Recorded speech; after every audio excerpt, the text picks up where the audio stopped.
And now, from beyond our dimension, this is the JeffMara podcast.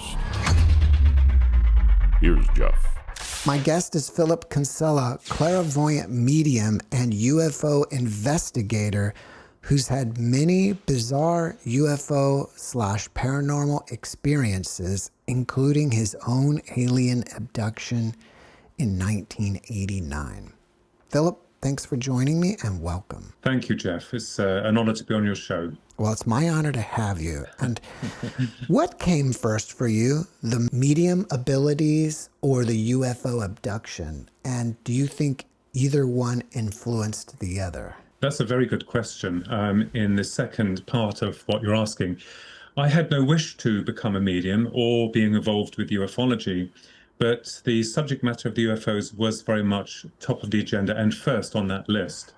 And it started when my brother and myself, my identical twin brother Ronald, and I had an experience when we were age 13 with our maternal grandmother.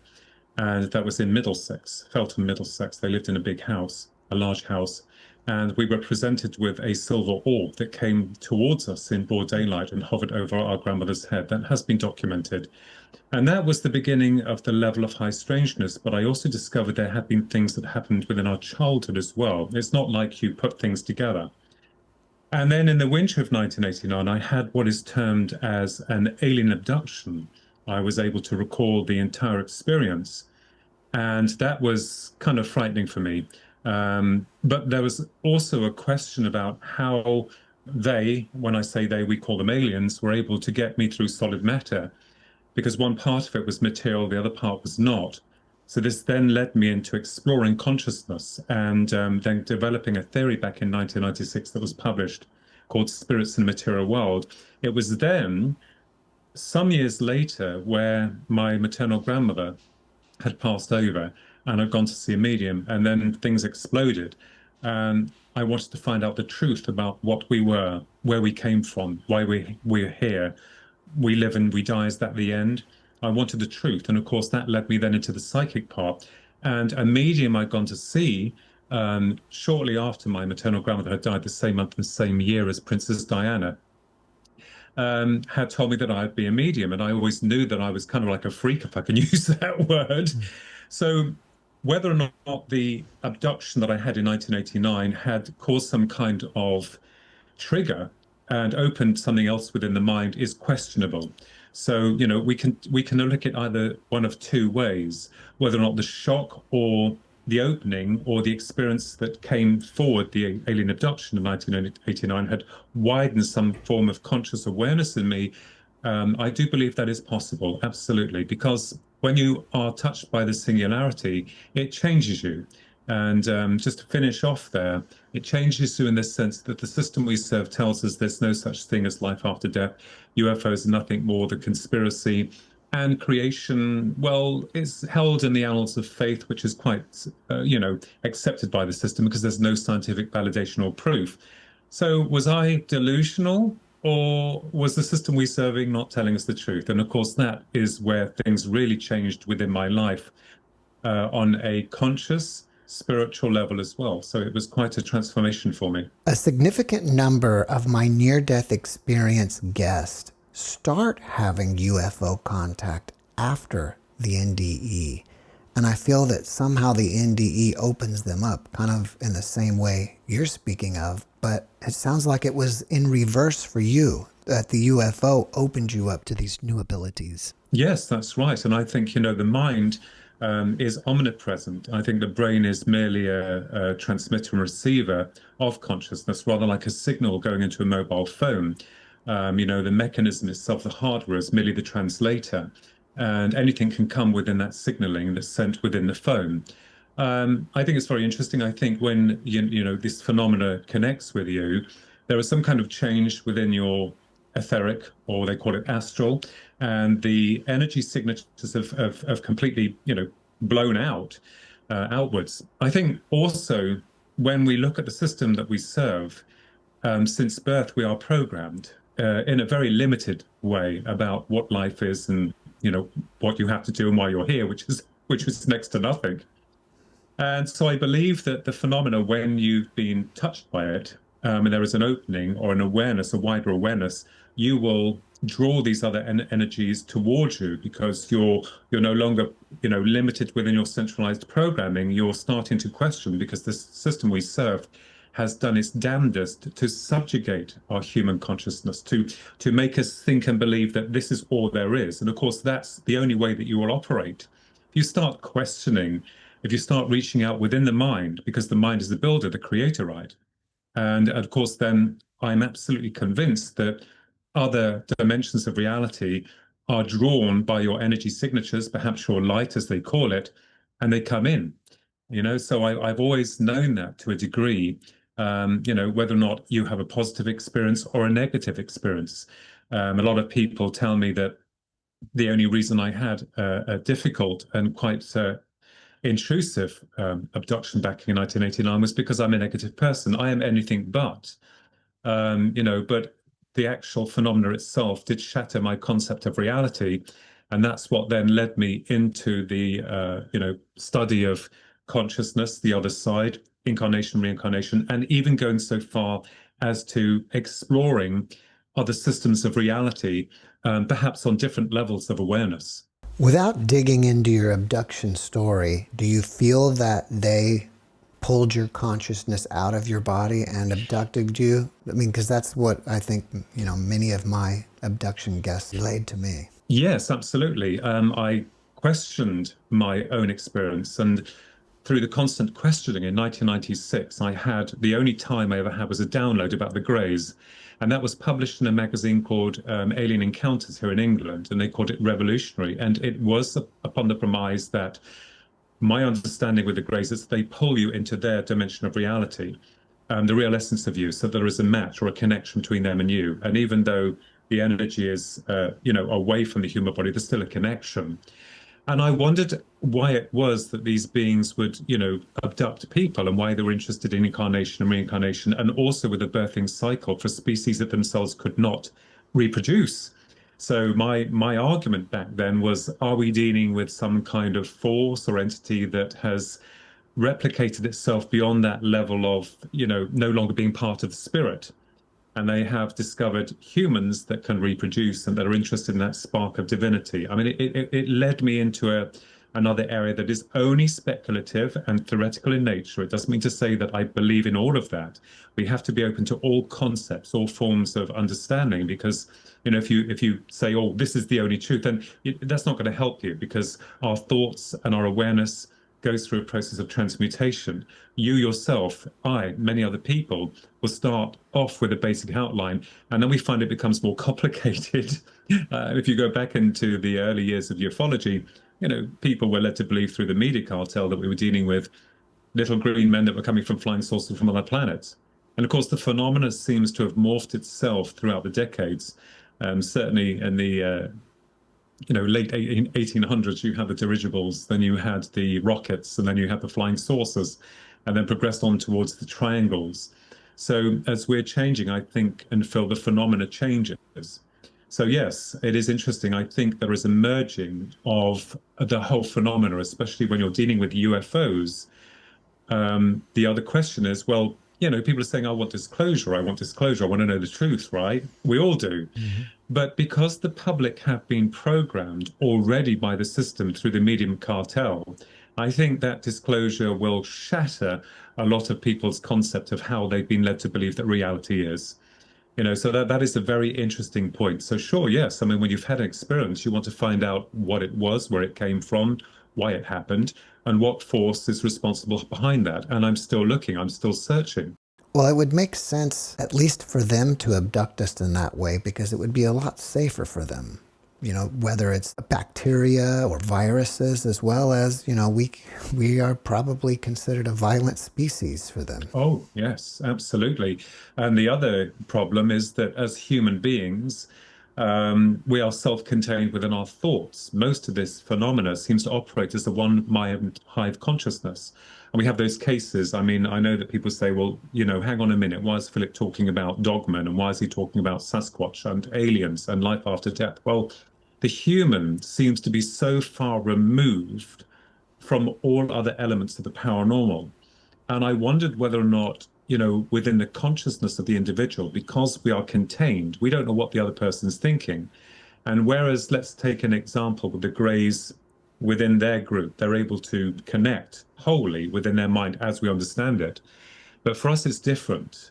So I do agree with you that we are a violent species. We're unpredictable. Not everyone. There's a lot of good people in the world, but we're not pandering to those who are offended. There are a lot of also nasty, evil people in the world as well too. So I agree with you that some kind of disabling has to be enforced at their end in order to make that connection, because they're probably protecting themselves. So I agree with you there. Yes, absolutely. Many of my near-death experience guests will talk about how on the other side, everyone is connected. And that kind of sounds like what you're saying with the Greys, that they're all connected in some fashion. And the whole deal with being in this realm is being separate. Yes, that's right. Again, like what you're saying about being contained. So what is really going on down here? What is really going on up, on the other side? And maybe the ETs are just investigators from the other side? Yes, well, I mean, there are, theories there. And the other area that I was looking into, was what we are. We're trying to figure out what they are. First of all, we have to look and see what we are as human beings. And when we go into the past, I'm not talking about the religious interpretations of what we see at the moment. We all know that they have been changed, doctored to some degree, altered. If we go back into the past, the ancient codices are telling us a different story. And I always wondered why it was that the system we served was at pains to scrub away the past, as though, they just wanted us to believe in a gradual evolutionary progression with our species. And I don't think it is that way. So it's interesting how, as the human, there is arguments and understanding about what we call the spirit, or for want of a better word, the soul. And that is important because if we look back into antediluvian cultures, and especially the codices, you'll find that it wasn't God, although I am absolutely convinced we're all part of some supreme deity that is energy that we're all fragments from. But there was a creation process. Because the simplified version we have that's accepted is, it's just by magic. Here we have Adam and Eve. Well, that just doesn't happen. We know that. So I believe that my own understanding is it's possible that we were created by another species that is separate from the actual original gods, as it were. And we were a species that were able to reproduce, to replicate, and we've been endowed with what we call a spirit. I agree with you also that, why does the human always feel as though, it's being subjugated, it's being, controlled, manipulated? What forces are behind that? So I believe that, a lot of what the system is telling us is not the truth. And I believe that if we do go back into the past, will tell us a lot more about our origins and where we're from. If we were the original inhabitants of this planet through a natural process of selection, well, we shy from our very own sun. We all know that we don't have enough hair on our body to protect us from the harsh elements. It's as though we are not from this planet. So when we look at Darwinism and, people arguing that we've evolved from the apes, it could be possible that the model of the ape had been used, but also infused with some kind of extraterrestrial, DNA that supplemented and thereby created the human, the model of the human.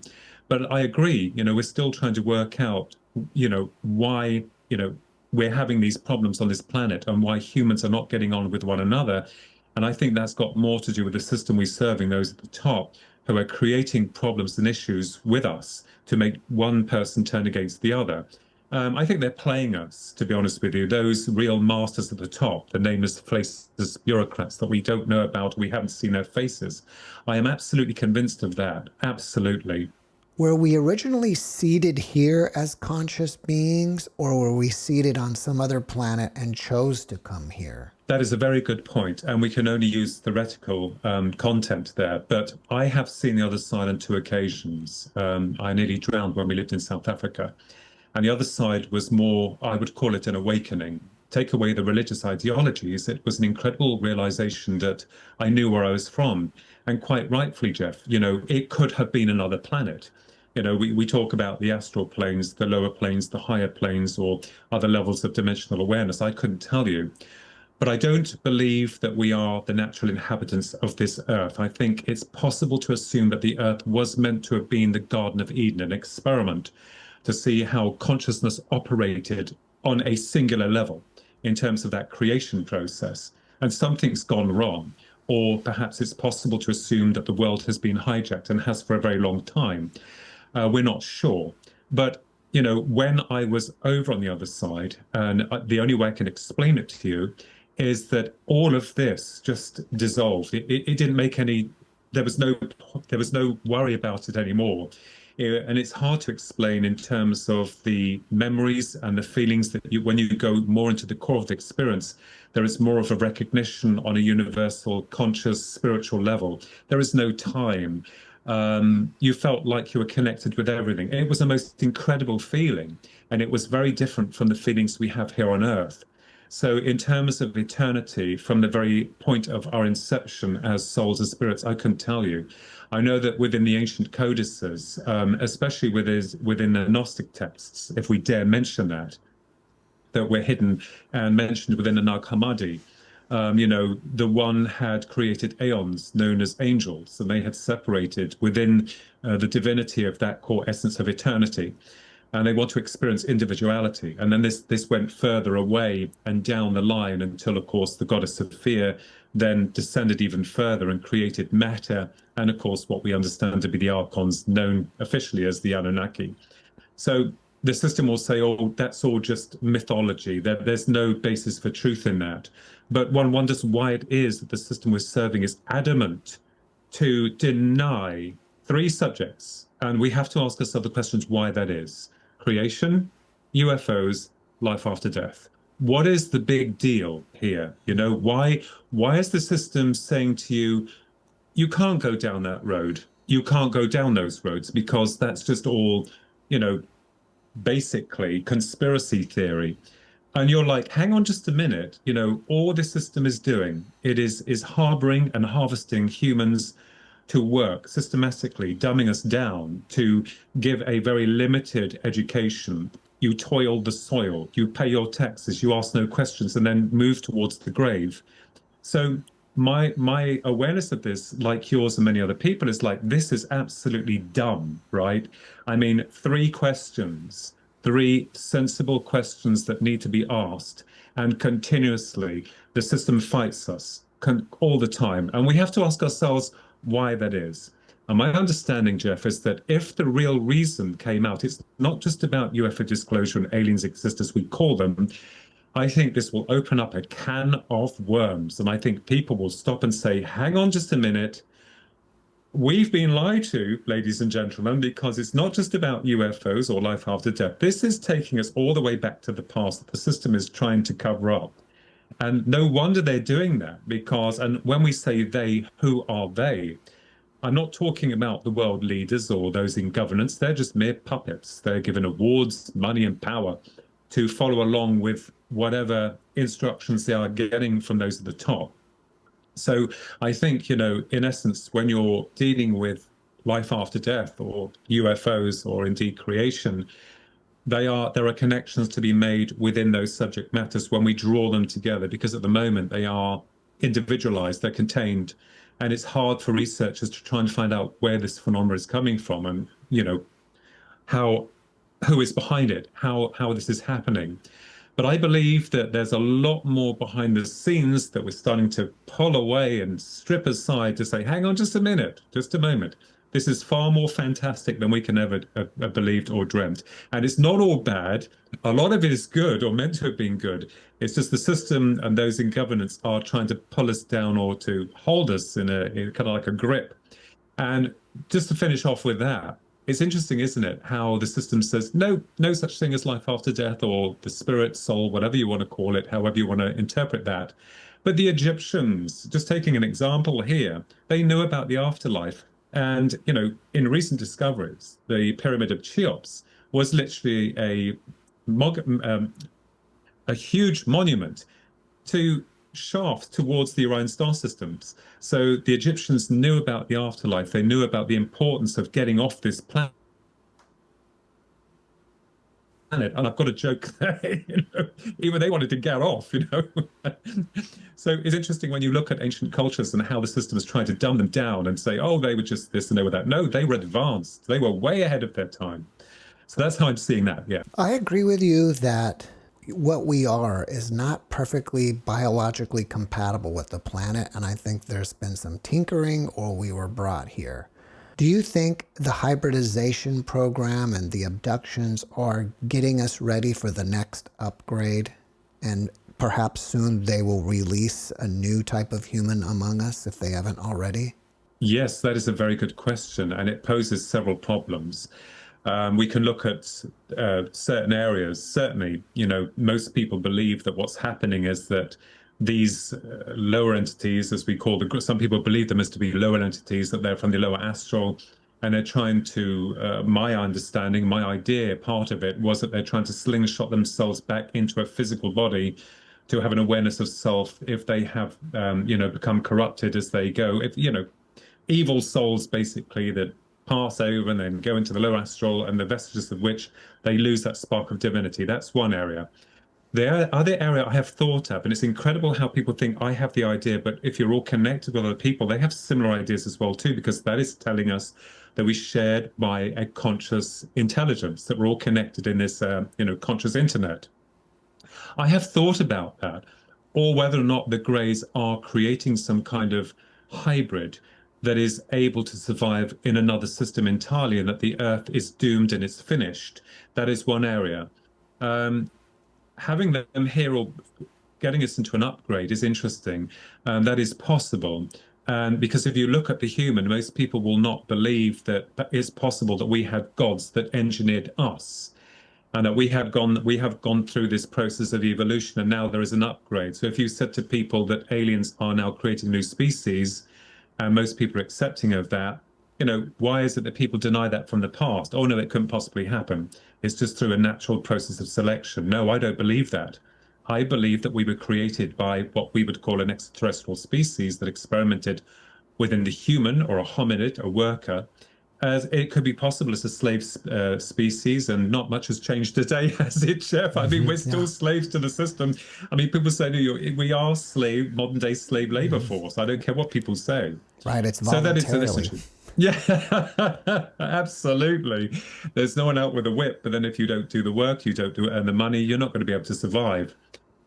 So, yeah, it's very interesting. I believe that they are walking among us, and perhaps you wouldn't even know who you're talking to, or where they're from, as it were, because like you yourself, perhaps I've had a few really strange experiences where I'm absolutely convinced I was not talking to a human being, or they came across as human. I'm like, no, there's something different about this. So when you said earlier we're living through exciting times, it is indeed, because it's not all doom and gloom. The system we serve is promoting that. It wants that. It survives by the very nature of disrupting the human spirit, of keeping us contained. But people now are waking up. And it's incredible to know that people are now using their mind, whereas the system before was saying, no, you can't use your mind in that way, because going back in the day, if you were using that mind, you were a witch and we'll burn you and we'll drown you and we'll make you an example to the state and the system. You just keep, pushing along and, believing what we're telling you. But there is now a conscious rebellion. And I think the system is losing hold of that. And this is why a lot more people are pushing forward, saying, hang on just a minute, we want to ask some serious questions here. You can't contain us anymore. And I think now the system's coming even stronger to try and douse down that awakening or that awareness. We had one incident, didn't we, that really brought the whole world down not so long ago, where, locked us up and contained us. And that is when the level of consciousness was really shrank. So I always find, I'm sure you're aware of this as well too, Jeff, that when society is beginning to break the mold away from its materialistic idealism, there's something the system sends it along that pushes us back down again. And I'm absolutely convinced that there are darker forces here. There are good forces as well, but those darker forces are running the show at the moment, and they're aware of human consciousness and how it works. And this is why I think I have written about this, that it's possible that they will send in their agents, not all the Greys, but they'll send them in to go and check you out. Why are you operating differently? What makes you different? Where do you come from? You've incarnated here. You're part of this world. Where are you really from? What system are you really from? And it's interesting, isn't it, when you look into the program of the Greys, that they're looking for something. And I'm convinced that's the spark of divinity. That's something that what makes us what we are, that they're a devoid or they don't have. But there must be something else linked in there that they want, that they're trying to find. So that's very interesting. So, yeah. In your book, You, the Public Deceived, you explore the grand UFO deception. What do you think is the most critical part of this deception that people need to understand? Well, first of all, outlining the Pentagon, for instance. I mean, you have some of these individuals who are way above the level of, command and control. And so we can see a problem because you're in your great country, the Pentagon is supposed to uphold truth and honor. And every single time that they are, approached about disclosure, there was always a wall. Okay. And I think now what's happening is that they are beginning to get running scared because it's possible that those UFOs, or what we call non-human entities that are on ice or cryogenic freeze that they have, it's possible, I believe that, are perhaps connected with the private corporate companies so that they don't have any paperwork leading them to the Pentagon. But I think it's important because the phenomena operates on levels that's very different from what we've been sold. I think people will begin to realize that there are multi-dimensions of reality, and something also that CERN has been exploring, because most of the time we are just literally lied to continuously, over and over again. And people now are fed up. They're tired of the lies. For instance, near-death experiences, an incredible subject matter, the likes of, Dr. Raymond Moody, and going on to even most of the greats now, that's explored that. And yet we get to that point where on the media cartel, there is life after death, then there isn't. It's like they're playing with our minds. The same with UFOs. Here we are, they're real, look at this, and then they'll slap you in the face and say, no, it's all a load of old rubbish. And creation, you can forget it, because any scholar that starts to interfere with the natural model that the system wants us to believe is the truth, then they've had it. They'll lose their funding, they'll lose their titles. That's it. But I think now people are fighting back, and that's incredible. But the fundamental part is that, and I want to say to your viewers, your listeners, your good listeners, they are not fictional. When you have seen them, the last encounter that we had was on the 9th of April 2016 at precisely 11:15 p.m. at night. Those UFOs have been tracked by the Isles of Scilly. They were huge. They descended. And you're telling me that they are our military or, exotic technology? Why would the military flaunt it over civilian airspace? And why would they come forward to certain individuals? It just doesn't make any sense. So when you see them, when you're connected with them on that level, it's incredible. It changes everything. So yeah, a lot of people that report them, see them, they are real. Where is this case that you're talking about? Did you say Sicily? No, they were clocked coming from the Isles of Scilly, and that's across Great Britain, because when the encounter happened with us on the 9th of April 2016, we were coming back from a couple of friends, police friends, from an early birthday meal, and I was in the car with my brother. My niece and my sister, her daughter, had driven there separately, and it was a cold, clear night. We'd left the police friends, and we're driving back from Copel, a small village, and I clocked these three objects that I assumed, first of all, were like football lanterns. So I thought there was some kind of work that was occurring. They were huge. And when we got closer towards them, I realized there was no sound and they weren't lanterns.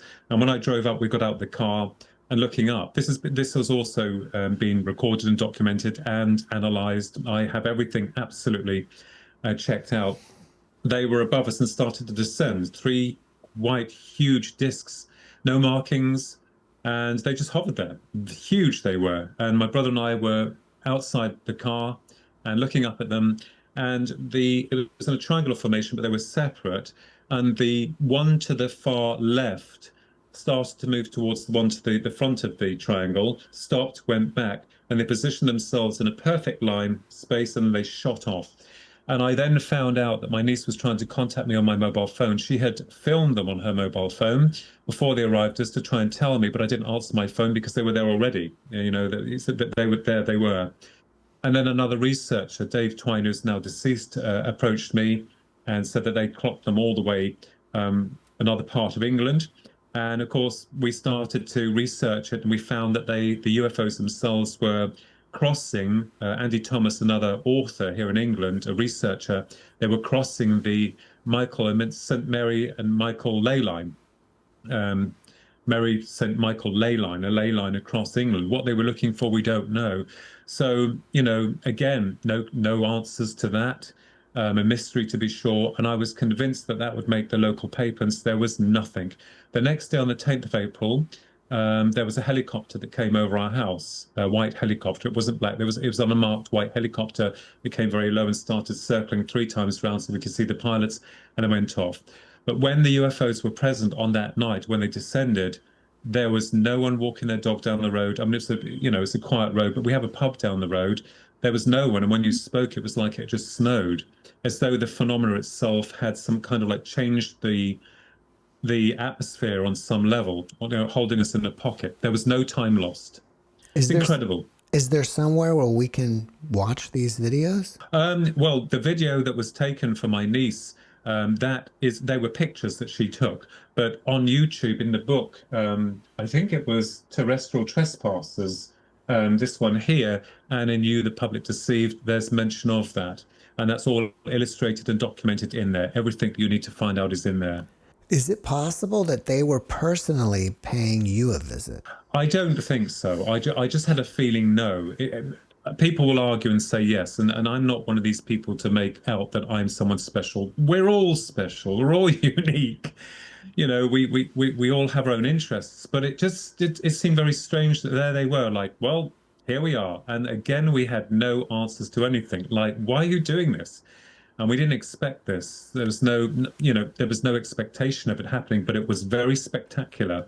But I had the feeling they were looking for something. I'm not sure what that was, or, you know, I just had the feeling they were looking for something, but whether or not they found it, we don't know. Well, I could argue that they were looking for you because you've been abducted before, as well as it almost sounds like to me you had an NDE, because earlier you mentioned something about drowning. Yes, that's right. And having an awakening. I mean, is it possible you had an NDE at that point? Yes, absolutely. I do believe that's the case, although there's no way of categorically proving it. But I am very grounded and very level with everything. When I crossed over, I will say to you that I feel that I had crossed over. There was this place, Jeff, and it was incredible, and I knew it. It was a world filled with rock. Now, I know that most people say, oh, just rock, but when you're there, there is a shock. There is a deeper level of shock because you know this place deep within your soul. It felt to me like home. It was so incredible. It was like a feeling of like, I'm home. This is home. And there was this, everything was like carved out of rock. Most of it looked very much like Persian, Roman, Egyptian, I suppose, a mixture or combination of those. But it was beautiful. But I knew it. I knew where I was from. Not the world, but I knew this was home on a deeper level. And I believe what happened is that when we pass over to the other side, or there is the starting of the process, the limited flow of conscious awareness is starting to widen out because you're making that severance. When you fully sever, and of course, there's a big expansion because you're no longer part of this world. But that doesn't mean to say that doesn't happen when you're in the midst of having a near-death experience. It was very incredible. But what I also found as well, too, that, and it's possible, yeah, that was responsible for the psychic opening later on in my life. Who knows? I can't answer that question. But I also still to this day get impressions that images, and they are shocking within their symmetry because the images create a language that's hard to explain. It's like, wow. I know that the author C.S. Lewis, Clyde Staples Lewis of the Narnia Chronicles, when I read one of his biographies, it's very interesting to understand that he had these moments of joy. He couldn't explain them. And when I read what his biographer had written, I'm like, yes, I believe he was experiencing what many other people experience, which is like this connection of a higher realm or a higher source, or perhaps a higher part of themselves on a higher level of reality.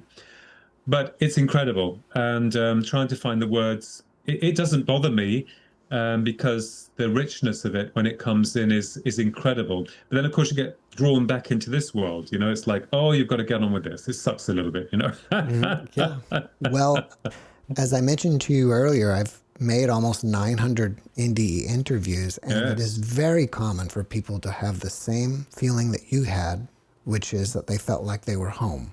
Very, Yes. very common. And it's less common, but many people have told me this as well, is that they're in a place that looks like ancient Rome or ancient Greece. It has that type of architecture, which you are also describing. Yes. Yes, and there was another place, Jeff, that was truly astounding. It's not just when you're explaining it, it fails because the language is not rich. When you have the emotions that accompany that, it is like, wow, it's like an opening and like, whoa, and one of this place had this beautiful piece of architecture, like an archway, and beyond that was a shore, yes, water, a sea, and beautiful rocks, and it's like an awakening. It literally is incredible. But then, of course, the sadness is you get pulled back here, and when these episodes happen, they're sporadic. They can be even like a second, maybe a fraction of a second, but in that fraction of a second, you've got it all there. The shock of like, oh, I know this place, I know it. Oh my God! And then it's like it goes out, and you're trying to pull back the residue, the imprinting of what you were feeling, which is really, really hard to explain. So yeah, and it's not just one of these impressions or the images that you get. There are many, many of them that you're trying to put into some kind of coherent order, and they won't fit. But it is an incredible experience. Absolutely, yeah. Here's a question I have for you. If you're calling that place home, then what is this place? Exactly. And we are still trying to work out why we would incarnate on this planet. And I've always joked to many people, I say to them, when I get back over there, I'm going to get a refund. And please don't send me back to Earth. What on earth _ was that all about? Yeah. We don't know. And we hear a lot of theories from people telling us that our souls are trapped, and there's people that disagree with that and people that agree with that. So my understanding is it possible that we are creating memories, experiences that are fed back into the pool of the one, the ultimate conscious entity, that rather like making a film, I suppose, and then we're here making it. And then, of course, on the other side, we're living it. We don't know. But the reality is there is a dark force here. And, we have to bypass the love and light when we're dealing with Earth, because it's a very difficult, harsh system to exist in. And this is the question, why are we here? Why are we going through what we're going through? And a lot of people that have gone through an awakening ask themselves the same thing. They feel homesick. I've never felt like I belong here. The question is, do I have the answers as to why I'm here? No, I don't. And that's something I've been looking for. That's something I've been seeking, like many other people. Okay, you have your ideas. You have other people that have suggestions. Absolutely fine. No problem with that. But the truth of the matter is that this system we serve does not want us to remember who and what we are. And that's telling you something, isn't it? It's like, yeah, they must know a lot more about what's going on, or those behind it. But it doesn't make us captives. It doesn't make us prisoners, because on a spiritual level, we are free. We are able to return back. And it's possible that you, I, and many, many, many other good souls have chosen to come here through certain timelines to go through this drama, this war. I mean, when you look at the films, every film, there's the baddies and the goodies. And that changes us, the way that they, interact with one another. Most people like the goodies, most people love the baddies. But it's all safe grounds, because no one's going to really get hurt at the end of the day. And, it lifts us to different levels sometimes. So whether or not there is a drama or something that's being played out on a universal level here, for us to understand empathy, love, creativity, these things that are nurtured within the spirit against those opposing forces of evil, destruction, hatred. So we're seeing a kind of balance, I think. So maybe it wouldn't fare us very well if we were happy as clams every 5 minutes of the day. I don't know. I mean, you probably know just as much as I do, Jeff, in that department. Do you think the majority of the ETs out there are in our realm, our reality, but just cloaked off planet? Or are most of them in a complete different dimension than where we're at. I think all. I think a majority of them could be here. There is suggestion of the ocean, deep underground. Why not? I mean, it's a perfect camouflage. Those that are, what we call physically integrating with us. I think that there are other dimensions of reality, rather like the astral planes, the other side. There are varied levels as we understand it. It is eternal. It goes on and on and on. We're trying to categorize it into a very small, percentage, lower astral, middle, higher. We just have no idea. So I think what we're dealing with is a multicultural, sorry, I said it again, a multicultural connection of intelligences that are connecting with us and on multiple levels as well. So that's why it's hard for us to distinguish who and what we're dealing with in terms of the Sasquatch, in terms of the Dogman, in terms of grey aliens, the tall whites, the Nordids, you go on, it goes on, yeah? So I believe what's happening is that we hear a lot about the Galactic Federation. And years ago, and I'm being very honest, if anyone's shocked, I used to think, what a load of old rubbish. But we all go through a process of transmutation. And, when you start looking beyond the physical nature of what we led to believe in terms of ufology, we're seeing that's very different now. And we're changing, we're morphing. So, if there's another side, which there is, and the spirit transgresses beyond this material level of reality, then, oh my God, there could be any number of other dimensions out there that are connecting with us or linking with certain people. Because the other thing we've got to see here is that too many people are trying to squeeze this in one box. This is how it is, Jeff. This is what I want you to believe it is. No, because it's an individual experience. It's unique to you, to your spirit, to your consciousness, to your awareness. It will appear different because the energy, the dimensional shifts or whatever it is coming through is connecting with you on your personal level. So this is why, one person's experience is very different from someone else's, but we are able to correlate that something's happening within patterns. And we can see that within near-death experience research and also within what we call alien abduction research. So you see, it's quite interesting there. With the increased number of sightings as well as whistleblowers, do you feel that disclosure is going to happen soon? Well, let's just put it this way. Something's going to happen. I think, what we're seeing now is more of the general public accepting, and this is very interesting. A lot more people are open to the concept of life after death. A lot more people are open to UFOs. I suffered, and I don't want to, anyone to feel sorry for me, but back in 1989, there was no one really you could go to. I did belong to a UFO group. They were very rare then here in England. And, I've never at all offered to go on television. I've had the invites, and I was naive and assumed that the media cartel were understanding. No, not them. It was horrible. But attitudes have changed now. And I think people are stopping and they're saying, hang on just a minute, just a moment, steady the buffs. There's something to this because they keep drumming into us. It doesn't exist. You're just deluded. It's conspiracy theory. You're a liar. You're this, you're that. And yet there they are. And they're being recorded on films, radar. That's the old way of where they used to see them. And a lot more people are coming forward. So I believe that something is going to happen. And I think that these powers that be are feeling that force from the general public. But again, we're not sure of their motivations, why it is. Every single time we try and push, whatever it is, they will push back harder with something else. But eventually something is going to break. There's going to be a rip, a tear as we call it, and they're going to have to say, do you know what? I'm sorry, ladies and gentlemen. There are UFOs. There is life after death. And by the way, about your Genesis, you're not going to believe what we're going to tell you here.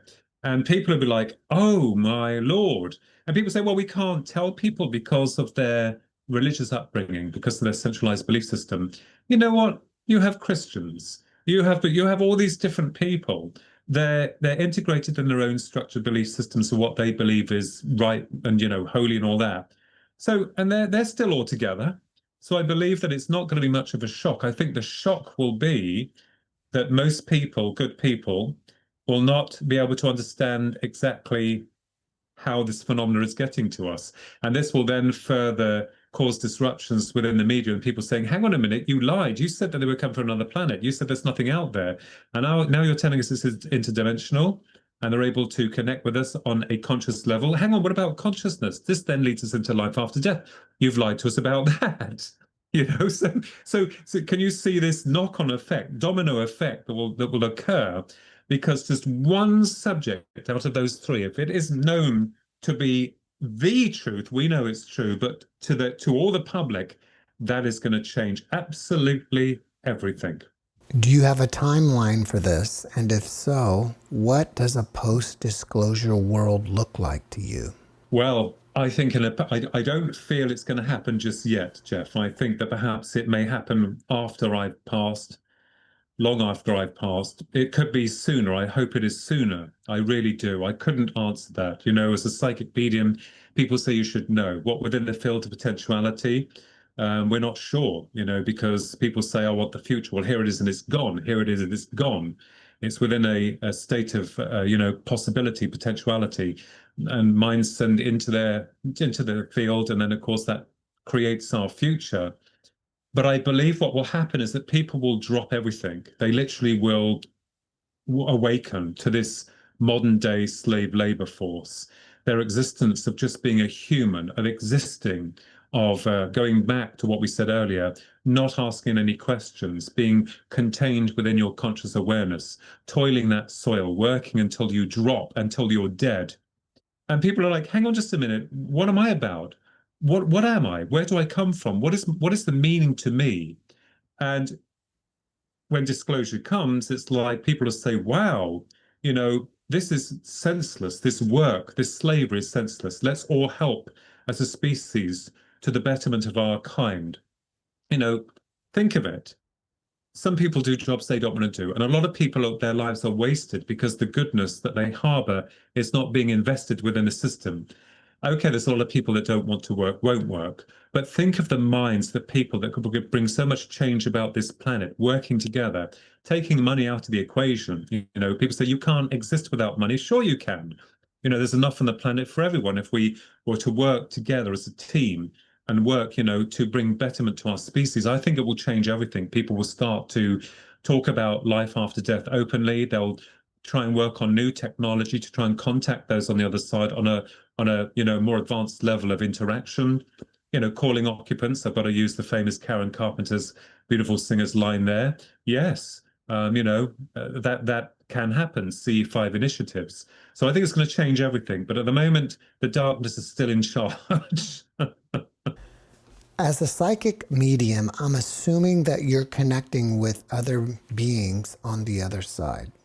No, No. Only those that have crossed over. That's interesting. Not once have I ever linked with an alien. I'm a survival evidence medium. Does that mean that I've, centralized and, programmed myself to connect only with human beings? I don't know. But I haven't had any communication from ETs. But there again, as I've argued before, we are not human, although the spirit will take on the human form, the blueprint of that, which is created. It does not mean that we are human. So we are universal. We're connected to a higher form of consciousness. It's possible that in other lives that we have lived as what we call aliens, and I believe that most definitely. So we see it as very humanized, very, very humanized. And this is where we're locked into this material reality as human. So anything beyond that is like, no, there can't be anything more. But there's a hell of a lot more. But no, in answer to your question, I haven't, no. Well, when you're connecting with humans on the other side, is it spontaneous or do you have to do some sort of practice to be able to do that? No, I spent many, many long years trying to understand discarnate communication. I did not want to be a medium, but the question did and was always there, did present itself to me. And that all occurred when my maternal grandmother passed over to the other side. She was hundreds of miles away and she had spoken to me in my head. And then, of course, was asking me why I was crying when I woke up in the early hours of the morning because I knew something had happened. And she communicated with me. And I went to go and see a medium then who used to work on cold sore cases with the FBI. And of course, she then read for me. And I went into training for a long time to understand this kind of communication through mental connection and visual processing. So they don't talk, so no longer have the larynx. So we had to learn how to translate imagery, and sensations, emotions in terms of a language to create contact. So I'm very much an evidence-based medium. I never feed, I just ask for yes or no to confirm or deny what's coming through. And, and that's how I've always worked. So I am kind of not strict, but, I'm not so open with it like most people, you understand. But it's interesting.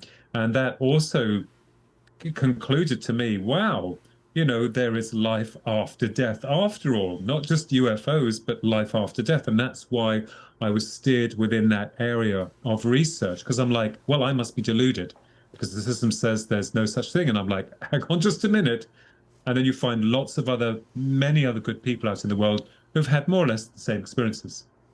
So I'm by no means unique. Do you think that if you trained, you could contact ETs on the other side?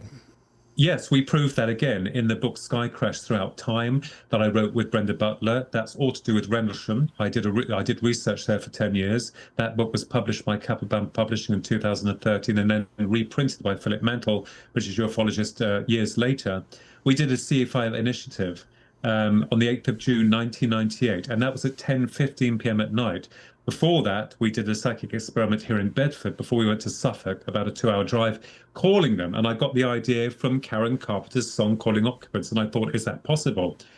And we were presented with a huge pyramid-shaped object with a gap and a circular undercarriage over some trees that was lit. It was huge. It wasn't like far away in the sky. And that proved to me that, the human mind is able to connect with these other intelligences. I think that it's possible to consider whether or not, when you're sending thoughts out, this phenomena is aware of those thoughts. I don't believe that we're generating it, manufacturing the product of our mind. I think that the phenomena is aware of us very, very much. But again, there was nothing given in terms of answers, but it did prove to me that CE5 initiative can be achieved. So yes, the mind is the creator, the mind is the builder. The brain is merely the transmitter, receiver, rather like the mobile phone system that we have. We all know, that's the translator, that's all it is. The real part of that is the signal and a little bit of energy that it needs to keep it moving, rather like us. And energy cannot be destroyed. So if your mobile phone dies, you can suck all that information up with a new device and there you've got it. So it's interesting, isn't it? Yeah, absolutely. Or you can train yourself to do that, most definitely. Besides the case that we spoke of earlier, where you saw the discs over your house and your niece took pictures of them, are there any other compelling pieces of evidence related to UFOs that basically will verify that this whole phenomena is real? In general, no. I think whatever you bring to the table, there's always going to be some form of debate. And it's funny, isn't it, that every time that pictures are taken, films are taken, it's not enough. It never is enough. What is it that people want? It's interesting that people believe what's on the news every single day. They believe everything that's transmitted on the news. Oh, yes, that's happened. They're not there. They're not in those situations. And yet when someone takes a picture or images of UFOs, it's like, no, can't see it, doesn't exist. And I think a large part of that is, again, through conscious dissidence, where some researchers don't want to see it. When the reality comes, they want to carry on with their structured belief systems of how they see it. You understand? So the phenomena is, very rare. I mean, in terms of photographic equipment, and I think this tells us a lot about the phenomena itself. It's very quick and it's very fast and it's very clever. It'll just give us enough, but not enough for us to confirm its reality. And this is questionable as well, why that's not happening. So, if you're going to say to someone, look, I've got a picture here of some orbs, they've been analyzed, they're huge, we don't know what they are. They'll be like, no, doesn't exist, don't want to see it. That's the way that the world is operating at the moment. So this is another challenge that we're having when people are talking about disclosure. I think disclosure will have to happen on a monumental level in terms of those news media outlets. And, our leaders saying, ladies and gentlemen, it's real, and even then you'll get people saying, oh, it's a farce. So I think what's happened throughout the epochs is that the media haven't helped the situation. They have programmed the public into the belief that's all a load of rubbish. And now they're going to turn around and say it's real. Who are they going to believe? There's no sense of balance anymore within this world. It's all propaganda. One opinion against another. So it's going to be very, very hard. Unless, of course, Jeff, the phenomena itself beams its reality into the head of every single individual on this planet, wakes up, like cuts that connection of limited conscious programming, and it says, whoa, you will remember now. And it's like, yes, but I don't know how that's going to pan out. Do you stay current in UFO news? Most of the time, yes. I'm working on a new UFO book. May I say I've just Sure, of released course. a new book called The Eternal Avatar, Discovering Who and What You Really Are Beyond the Material Realm. And I co-authored that with Chris John Mays, and Joshua Cutchin wrote the foreword. That deals with the spirit and the war, and of course, ancient deities. And I'm working on a new UFO book now. So I try to keep up to date with the news with ufology, but there's so much of it. And of course, if you get involved in it, people have their differences of opinion. So I try to keep and steer away from that because I don't want to upset anyone. We're all entitled to our structured belief systems, to how we see it. So, but I try to keep up, yes. I was wondering if you saw how Ross Coldart recently Yes. said that the Tic Tac is tech, not real, basically. And so, what are your thoughts on that? Well, I was very honored to have had a few emails from Ross. I contacted him a while back. I'm not sure that we will be able to answer that question unless we actually have the product. It would be absolutely amazing. There would be nothing better than to be in a hangar and for us to actually touch and feel the technology, if that's what it is, and see the bodies on cryogenic freeze. I'm sure they have some somewhere. But I believe that, I don't subscribe to the fact that this is our technology. I mean, here we go again, like, oh, an advanced race of humans, or humanity's being kept apart from, those others that have got the real magic and left us with the play toys things. No, I don't subscribe to that. I think we go round in a wheel over and over again, time and time again. It's really quite soul destroying. And he's entitled to his opinion, but unless we are there, unless we can touch it, we can feel it, we can see it, there's no way of ascertaining that fact. So it is all down to theoretical content at the end of the day. I believe it's possible that this force, this phenomena, as it comes into our reality, self-replicates itself in order to lower its vibrational frequency as it enters the earth plane. May explain, as I've argued, why in a lot of cases, so we understand, if it's to be believed, that when UFO hardware is being analyzed, a lot of it is kind of like normal material, but there's a spark of something else in there which is interesting. And I believe it's possible that a lot of the phenomena of Dogman and Sasquatch also operate in the same way, where they have to build or construct themselves into this reality on some level. So rather like us wearing a spacesuit or, a deep sea diving equipment going under the ocean, I suppose it's a bit like that. With so much CGI and Photoshop being used, how do you navigate all the different footage out there and decide what's authentic and what's not? It is a nightmare. And in fact, it's really hard to differentiate one case from another. And I must admit, you will know this as well too. It's a headache. I don't know why people do this. I've got no idea. For hits, this is the really nasty part with anything in life, not just ufology or, people claiming this, that, or the other. It's soul destroying, because what we want is the truth. That's all we're after. And yet continuously there will be people who would fake it. I've seen even documentaries with, supposed dogman accounts, that they pictured and scenes of them. So I think that some people have got some original footage. I believe that is possible, but a lot of it is CGI'd. It's just to get the money and the hits and all the rest of it. So I think another mess. It's the same with AI now. People look, oh, it's AI generating this, it's AI doing this, and it's tricking us. Where do we draw that line? What we are after is the raw truth of the phenomena. And let me tell you, when you are in the presence of it, again, it's like will-o'-the-wisp. It's like, here it is, and now it's gone.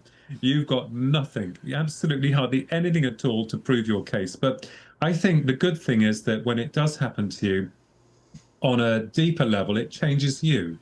And I think that's what part of the phenomena is. It's meant to activate you.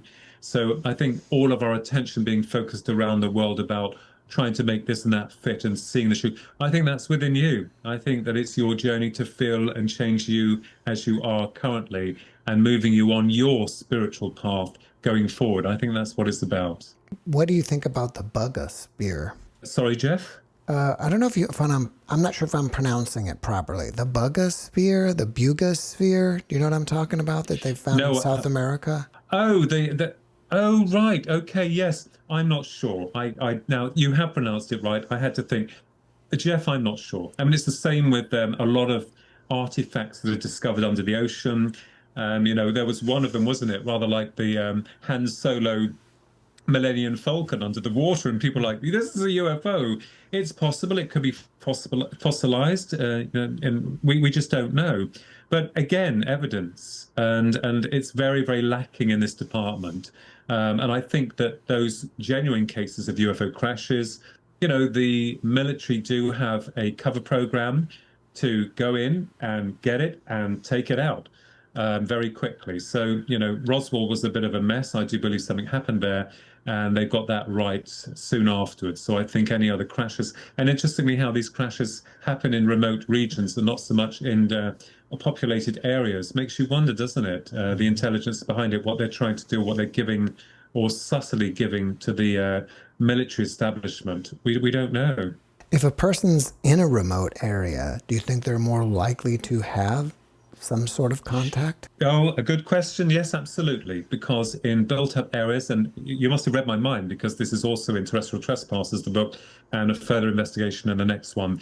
Certain geographical locations are not tainted by mass human consciousness. I believe that's why when you have built-up areas, not much of anything really happens. But with these remote geographical regions, it's interesting that the land is sacred. And remember that, belief shapes reality. We see that within Skinwalker. We all know about that case and what happened there.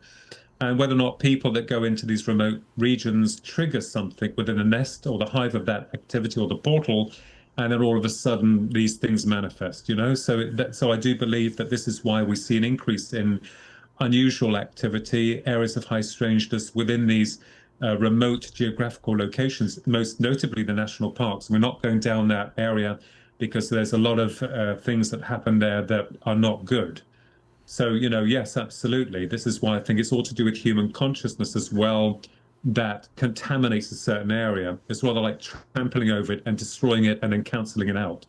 So, and this system wants to do that, right? It wants to do away with all of these areas that are beautiful and are home to these, these appearances of UFOs and other strange paranormal activity. What about ley lines or any energy hotspots like Sedona? Yes, the mind. Again, it's the imprinting of the mind. I think we have a large part to play in that. Ley lines are prayer lines. They were also known as dragon lines going back, rather like the meridian lines in the human body. It's energy. It's the flow of energy, the richness of that energy. And of course, what happened was that churches, most of them were built on these ley lines, weren't they? Especially here in England. And the stones that were erected in the corners of the church when people sang would send the vibrations into the ground. So it's interesting that a lot of this knowledge, or what we would then call Gaia, or going back into the age where our ancestors knew about energy, about prayer, about reality. These are the alternative worlds that the system that we serve is trying to counsel all out. So it's been there for a very, very long time, not just here in England, but also in the United States of America, many other countries around the world. And this is a testament to also the incredible architecture and construction of metropolises that are astounding. How do you respond to the skeptics out there that would say that ley lines and Sedona and the whole UFO phenomena is a bunch of nonsense? Well, I would quite happily shake their hand just to please them and say, yes, you're right, it's a load of bull rubbish, and then go and collect your Oscar for Best Actor or Actress afterwards. At the end of the day, I'm tired of it. People say, I want proof. We had one gentleman that contacted me saying, I want proof, I want dates, I want this. And I said, look, whatever I bring to the table will never be enough to convince you. And I'm not here to convince you of anything. I'm not here to convince myself. When you have an experience, it changes you. People want proof, proof, proof. Well, where is the proof? Where is the proof of the spirit? in terms of what we are. But there's enough evidence to suggest that consciousness survives this physical reality through near-death experience reports. People report things that they couldn't possibly know. Oh, it's all just in the imagination, as though the imagination is a little box in the brain that opens up now and again. Imagination is mind.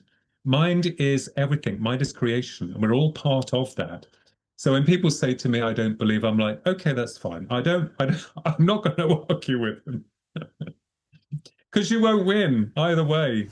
Well, if people want to find out more about what you're up to, what is your website? There are two of them, yes. The main one is www.thekinsellatwins.com.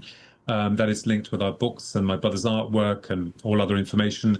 And the other one is www.philipkinsella.com. That's the psychic part, yeah. Do you have anything else that you're working on that you want people to know about? Yeah, I'm working on a new book. I've just finished some articles for some major magazines here to promote The Eternal Avatar, which is the new book. I'm very proud of that book. That's just been released. And the new book that I'm working on is interesting. I can't give the title away yet. But that will be a deeper look into consciousness and also geographical locations and the UFO phenomena. People say to me, you cannot make the connection between one and the other, but there are connections to be made. The problem is they've all been separated, segregated to their own little boxes, and this is why we're finding it a problem.